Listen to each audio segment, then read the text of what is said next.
All right, we're back from recess, and we are going to be going into closed session. But I just wanted to have the CAO touch on closed session and why we go into closed session. There are very strict rules on what we can and cannot do in open and closed session, and I'll just call on Mr. Hogan to express the rules there. Thank you, Mr. Eva, members of the council. Every organization has a part of it that needs to have matters discussed in what we used to call an in-camera session, now a closed session, where you would deal with strategy, where you would deal with and talk about things that, if you spoke about publicly, may harm relationships with others, personnel, et cetera, et cetera.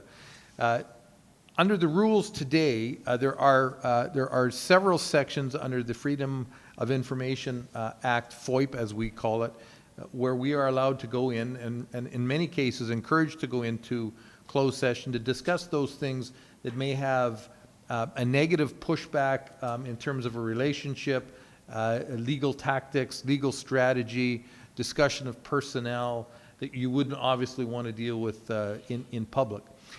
We call it closed session today. It used to be in camera, and in the old days, and I'd say going back probably 3 or 4 years ago before it changed in the regulations to the FOIP sections, is we used to call it land, labor, and legal.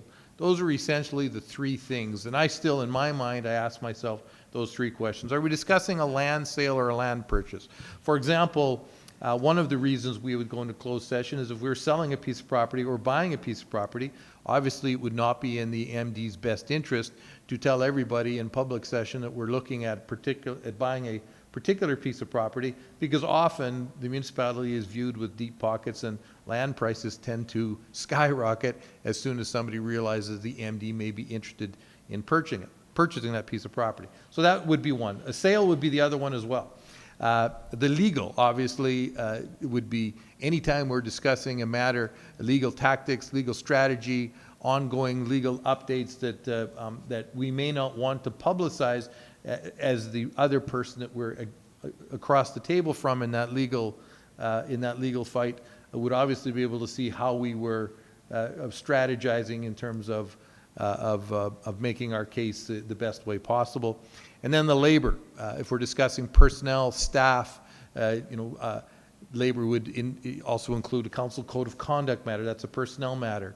The hiring and firing of a CAO, performance evaluations, those type of things. So now under the FOIP, and I don't have all the sections in front of me, but there's a series of them, probably 7 or 8. And today, for example, we have intergovernmental relations. We're going to be discussing something today in closed session that could have an impact on our relationship with another municipality.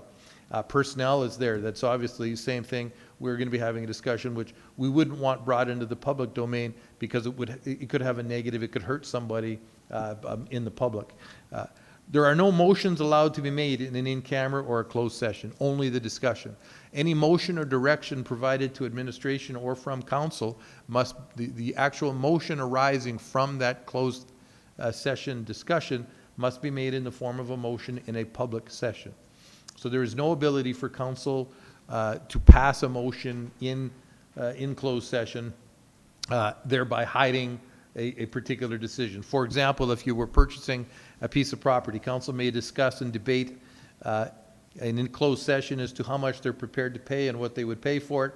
And then they would come out from that closed session and direct administration to negotiate a sale on a piece of property or even approve the purchase of a particular piece of property at a set price, and that would be the public motion. How council arrived at that motion, because it may be there might be some strategy involved to get a better price. You would not obviously discuss that in a public setting. So closed session is used to protect the municipality in terms of negotiating land, our legal positions on things, and obviously that we don't release personal information about staff, council, or others that may be associated with the municipality through a public discussion of that. Does that? Okay. No, that's great. Yeah. So obviously, there are certain reasons why we can go into closed session, but it also, it speaks to the importance of maintaining those discussions within closed council and not going out there and starting to talk. Because that is only speculation, that's only rumor, and that is not, it's not resolution-based.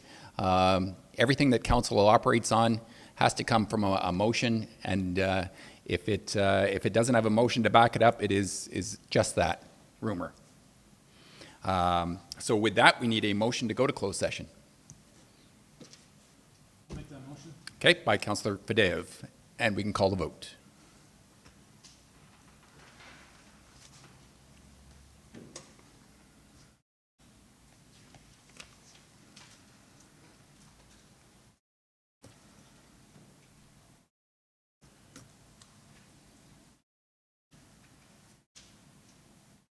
Who are we missing?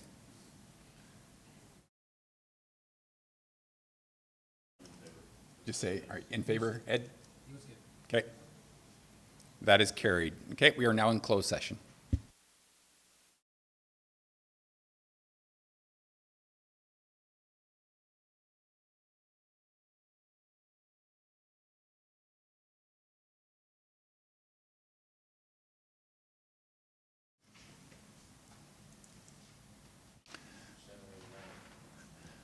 All right, we are back from closed session. We have two items to deal with. The first one in regards to the intergovernmental relations issue.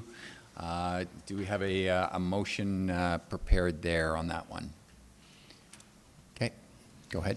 Yes, Mr. Reeve. The motion is that council directs administration to draft a letter to the Bonnyville Regional Fire Authority Board and to the Town of Bonnyville Council outlining the MD of Bonnyville's concerns. Okay, thank you. Any discussion? All in favor? That is carried. Oh, sorry. Who made? Oh, sorry. Councillor Fadeev made the motion. Okay, all in favor?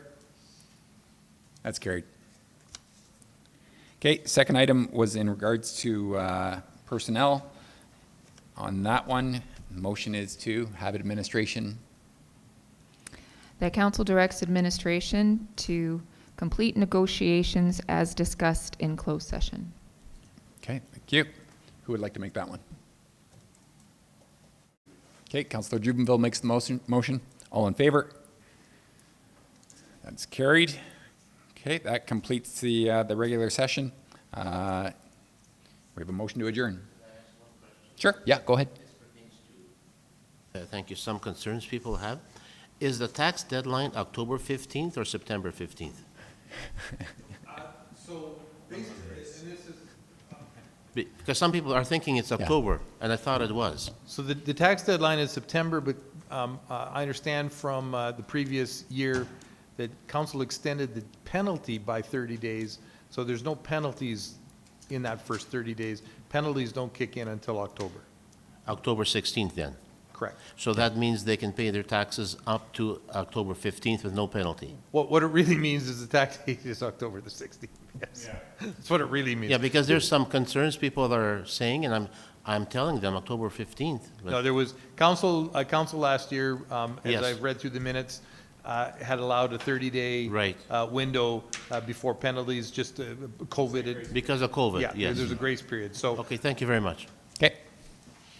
Motion to adjourn. Did we have that? Okay. Councillor Scarson, all in favor? That's carried. Thank you. You want this?